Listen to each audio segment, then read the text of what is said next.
Hello, বলো তো চোপ আছে না? গরুর মাংস ঠিকঠাক হয়ে গেল, কুরবানি কমপ্লিট। কুরবানি কমপ্লিট করে দিয়েছি, এখন যে যা পাবে সেটা দিয়ে দিব, আর আপাবন যে যা যার যার হক হক সেটা খাবে। ঠিক ঠিক। এটা একজনের হক নয়, এটা 5 জনের হক। 5 জনের যে কাহিরে আছে কাহিরে নাই সবাই মিলে একইভাবে সবাই মিলে কম বেশি খাওয়া দাওয়া হবে, এটা আমাদের কাজ।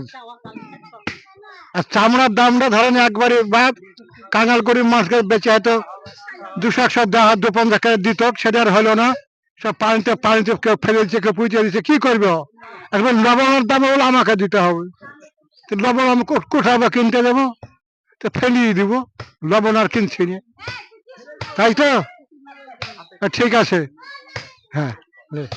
খুব ভালো বলেছে, কথাটা কিন্তু মূল্যবান। তো আপনারা সুস্থ থাকবেন। মুসলিম ভাই একটা মূল্যবান কথা এখানে আপনাদের উদ্দেশ্যে বললো, কুরবানির চামড়ার সত্যি দাম এত কম, যে মানুষ যে ফিতরাটা দেওয়া হতো সেটাও কিন্তু দেওয়া সম্ভব হচ্ছে না, সেটা ঘর থেকে দিতে হবে, সে যাই হোক সেটাও দেওয়া যাবে। হ্যাঁ, কিন্তু এই সিদ্ধান্তটা আমাদের সবাইকে সচেতন থাকতে হবে, চামড়ার দামটা যাতে আবার বাড়ানো যায়। হ্যাঁ, কিভাবে সেটা এখানে ভিডিও সম্পূর্ণ করছি।